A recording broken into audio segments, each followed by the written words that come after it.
परी, परी। उस रोज जब डब्बू ने अपनी दोस्त परी को आवाज लगाई, परी, परी चलना खेलने चलते हैं, तो उसका कोई जवाब नहीं आया। इसीलिए डब्बू उसके घर के अंदर चला गया। अंदर जाने पर उसे पूरे घर में अंधेरा दिखा, तो वो आवाज लगाकर परी को ढूंढने लगा। परी, परी तुम कहाँ हो? चलना खेलने चले। और ये घर में इतना अंधेरा क्यों किया है? परी तो जवाब ही नहीं दे रही। अंदर जाकर देखूं क्या? डब्बू, डब्बू। परी,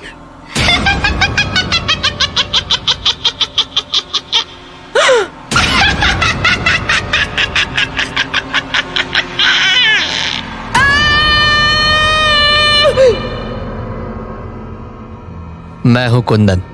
उस रोज मैं अपने घर के बाहर खड़ा था, तभी मेरे पास डब्बू दौड़ता हुआ आया। अरे डब्बू, क्या हुआ तुझे? ये भागा भागा कहाँ से आ रहा है? कुंदन, वो परी को वो परी को कुछ हो गया है कुंदन। कुछ हो गया है? क्या हो गया है? वो अजीब अजीब हरकतें कर रही है। क्या बोल रहा है डब्बू? साफ साफ बोलना। अरे वो अजीब हो गई है। ना तो वो मेरी बात का जवाब दे रही है और ना मुझसे बात कर रही है। और तो और आज तो वो अजीब तरह से हंस भी रही थी। कुछ तो बहुत बुरा हुआ है उसके साथ। हमें कुछ करना होगा। ठीक है, पर मुझे ये तो बता कि परी ऐसी हरकतें कब से कर रही है? कल तक तो वो ठीक ही थी। अरे कल शाम के बाद ही तो ये सब शुरू हुआ है। क्या मतलब? कल तुझे घर छोड़ने के बाद जब हम दोनों वापस जा रहे थे तो बगीचे वाले बूढ़े पेड़ के पास परी अचानक से रुक गई और मुझसे बोली, डब्बू, तूने वो आवाज सुनी? कैसी आवाज? कोई मेरा नाम पुकार रहा था। नहीं तो, मुझे तो ऐसी कोई आवाज नहीं आई। अजीब है। चल छोड़, घर चलते हैं।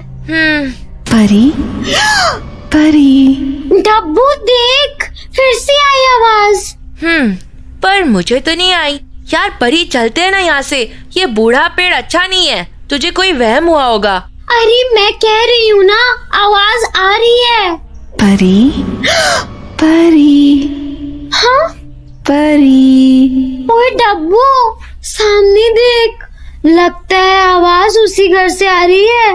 अरे पर वो घर तो जला हुआ है ना। हाँ, पर अंदर जरूर कोई होगा। पर अंदर जाना ठीक होगा क्या? पिछली बार मैं एक जले हुए घर में गया था तो बहुत बड़ा पंगा हो गया था।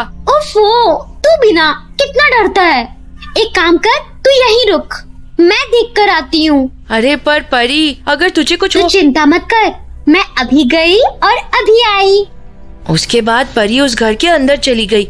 मैं काफी देर तक उसका इंतजार करता रहा, पर वो बाहर ही नहीं आई। पर तभी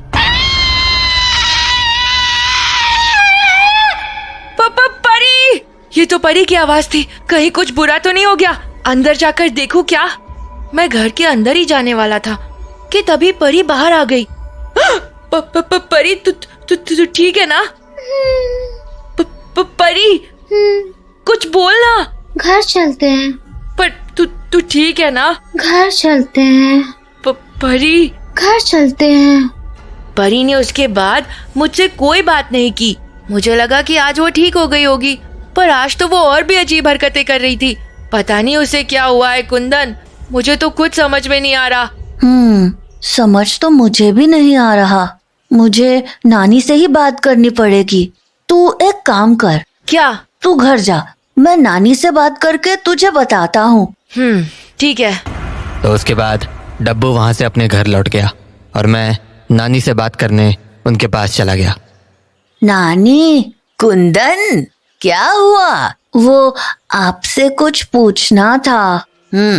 पूछ। वो डब्बू है ना, वो बता रहा था कि परी को कुछ हो गया है। क्या हो गया है? वो कह रहा था कि परी अजीब अजीब हरकतें कर रही है और कुछ पूछने पर जवाब भी नहीं देती है। बस अजीब तरह से हंसती रहती है। ये सब कब से हो रहा है? कल से, जब से वो बूढ़े पेड़ वाले घर के अंदर गई है। ओ, अब समझी। तो ये काम चांदनी का है। चांदनी का? कौन चांदनी? वही चुड़ैल जिसने परी पर कब्जा किया है। चुड़ैल? हाँ। पर आपको कैसे पता कि? अरे मुझे सब पता है। जिस घर की तू बात कर रहा है, चांदनी पहले वहीं रहती थी, पर कुछ महीने पहले ही उसे उस घर के अंदर बंद करके जिंदा जला दिया गया था। पर लोगों को ये नहीं पता था कि उस वक्त चांदनी पेट से भी थी। मुझे उसी वक्त समझ आ गया था कि वो लौट कर आएगी।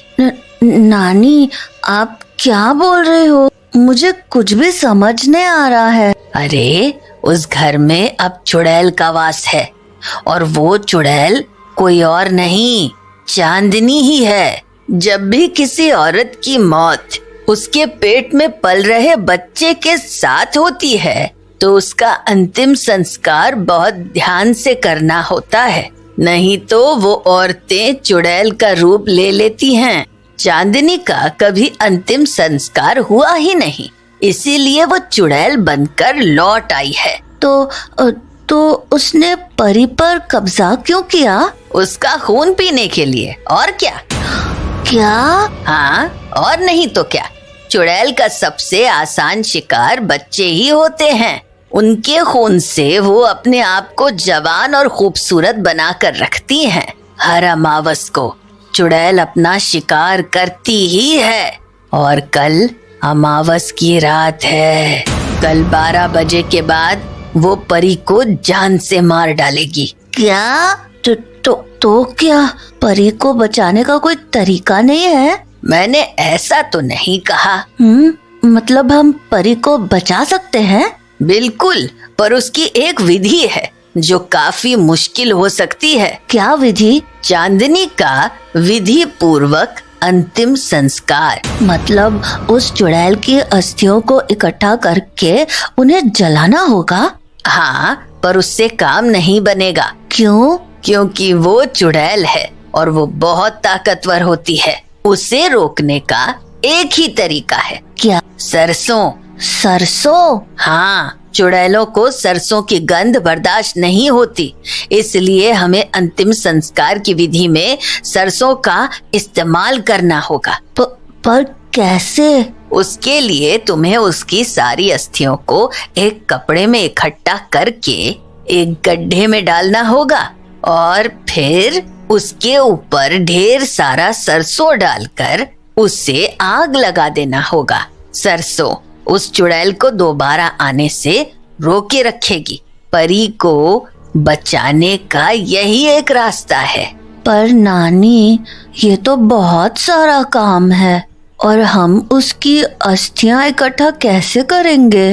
वो तो उसी जले हुए घर में रहती है। कल दिन ढलने के पहले तुम उस घर में जाकर उस घर के बाहर सरसों की लक्ष्मण रेखा खींच देना। उससे वो उस घर के अंदर नहीं आ पाएगी, और तुम सारी तैयारियां कर लेना। पर नानी, अगर यही करना है तो हम सुबह सुबह ही जाकर कर सकते हैं ना? रात को जाने की क्या जरूरत है? क्योंकि ये विधि तभी काम करेगी जब उस चुड़ैल की ताकत सबसे ज्यादा होगी, और चुड़ैल सबसे ज्यादा ताकतवर अमावस की आधी रात को होती है। इसीलिए रात के 12 बजने तक तुम्हें घर के अंदर ही बैठे रहना होगा।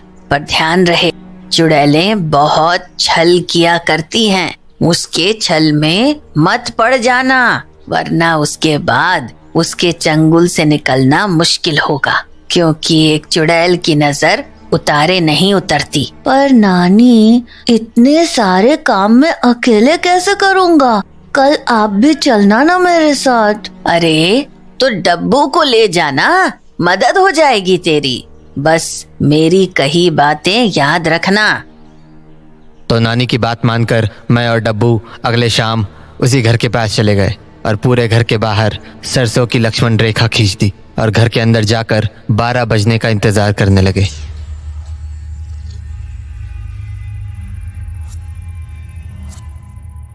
डब्बू 12 बज गए हैं, हमें विधि शुरू करनी होगी। गड्ढा तो मैंने पहले ही बना लिया है, बस इसमें उस चुड़ैल की अस्थियां डालकर आग लगानी है। पर उससे पहले मुझे एक आखिरी बार पूरे कमरे को अच्छे से देखना होगा कि कहीं कोई हड्डी का टुकड़ा छूट तो नहीं गया। तू एक काम कर, खिड़की से बाहर नजर रख, कुछ भी दिखे तो मुझे बताना, ठीक है? ठीक है।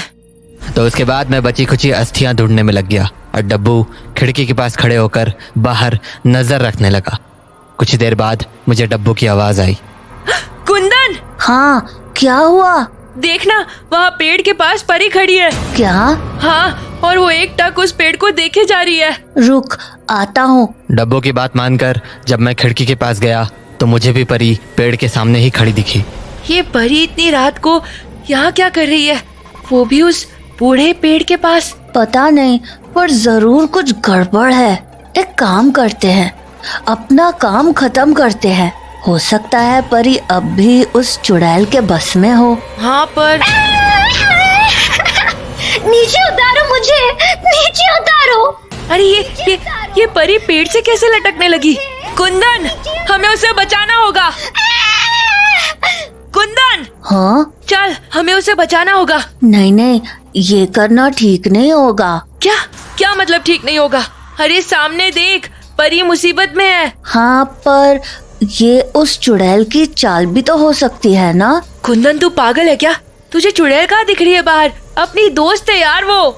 हाँ, पर कुछ परवाह मत कर, हम ये सब कुछ उसी के लिए तो कर रहे हैं ना। उसी को नहीं बचाएंगे तो ये सब करने का क्या फायदा? पर डब्बू, देख, तुझे नहीं आना है तो मत आ, मैं तो जा रहा हूँ। तुझे यहाँ जो काम करना है वो कर। अरे डब्बू यार। डब्बू ने मेरी बात नहीं सुनी और घर के बाहर चला गया। पर मेरे पास अब ज्यादा वक्त नहीं था, तो मैं घर के अंदर बाकी बची अस्थियां ढूंढने लगा। परी, रुक, मैं आ रहा हूँ। डब्बू, हाँ, कहाँ जा रहे हो? वो पेड़ के पास मेरी दोस्त फंस गई है, उसे बचाने जा रहा हूँ। पर आप कौन है? मैं चांदनी। ओह आंटी, चलो ना, प्लीज मेरी मदद कर दो। डब्बू, तुम जानते हो ना उस बूढ़े पेड़ पर चुड़ैल रहती है। अभी उस पेड़ के पास जाना बिल्कुल भी ठीक नहीं होगा। अरे पर मेरी दोस्त फंस गई है, मैं उसे कैसे बचाऊंगा? देखो, चुड़ैल से लड़ने का एक ही उपाय है, सरसों। हमें उस पेड़ पर पहले सरसों के बीज छिड़कने होंगे, उसके बाद ही हम तुम्हारी दोस्त को बचा पाएंगे। सरसों के बीज? अब वो तो मेरे पास अभी नहीं है, पर अंदर घर पर पड़े हैं, मैं लेकर आता हूँ। अरे, तब तक तो बहुत देर हो जाएगी। उस चुड़ैल का क्या भरोसा, वो तुम्हारी दोस्त के साथ पता नहीं क्या कर दे। तो अब क्या करूँ? कहाँ से लाऊं सरसों के बीज? ये देखो, यहाँ घर के चारों तरफ इतने सारे सरसों के बीज पड़े हैं, सभी को उठा लो और उस पेड़ पर फेंक दो। हाँ, यही करता हूँ, रुको। डब्बू, क्या कर रहा है? अरे, परी को बचाने के लिए हमें उस पेड़ पर सरसों के बीज फेंकने पड़ेंगे, वरना वो चुड़ैल उसे छोड़ेगी नहीं। रुक रुक रुक, बीज मत उठा। अरे क्या रुक कुंदन, देख रहा है ना परी कितनी मुश्किल में है। हाँ, पर ये सरसों के बीज मत उठा। अरे कुंदन, पर डब्बू, जल्दी करो, हमारे पास वक्त बहुत कम है, जल्दी से बीज उठाओ। हाँ, उठाता हूँ। डब्बू रुक। अब क्या है? ये कौन है? ये चांदनी आंटी है, ये मेरी मदद कर रही है। चांदनी आंटी? अरे, उस घर में अब चुड़ैल का वास है, और वो चुड़ैल कोई और नहीं, चांदनी ही है। पर ध्यान रहे, चुड़ैलों को छलने की आदत है, उसके छल में मत पड़ना। हाँ, डब्बू, जल्दी करो और सरसों के बीज उठाओ, जल्दी। डब्बू रुक, कुछ मत करना। कुंदन यार। डब्बू, मेरी बात सुन, अपनी जगह से मत हिलना। मुझे 10 सेकंड दे दे, मैं खुद तेरे साथ परी की मदद करूंगा। बस तू अभी कुछ मत करना, मैं अभी आया। डब्बू को समझाने के बाद मैं भागकर घर के अंदर आया। गड्ढे में मैंने अस्थियां और सरसों पहले ही डाल दी थी, तो मैंने उसमें आग लगा दी। आग लगाने के बाद मैं भागकर दरवाजे के पास गया तो डब्बू ने बोला, कुंदन, अब तो चल। 5 सेकंड और डब्बू, मुझे तुझे कुछ दिखाना है। अरे क्या दिखाना है? वो देख। हाँ? हाँ? ये क्या हुआ? इसीलिए मैं तुझे रुकने को कह रहा था। नानी ने मुझे बताया था कि चुड़ैलों को छल करने की आदत होती है। वो तुझसे सारे सरसों के बीज हटवाना चाहती थी ताकि वो अंदर जाकर मुझे उसकी अस्थियों को जलाने से रोक सके। आज की रात उसका शिकार तुम या परी नहीं थे, बल्कि मैं था। पर तुझे इतना कुछ कैसे पता चला? मेरी नानी ने बताया। अब चल, परी को घर ले चलते हैं। उस चुड़ैल की कहानी खत्म हो गई है।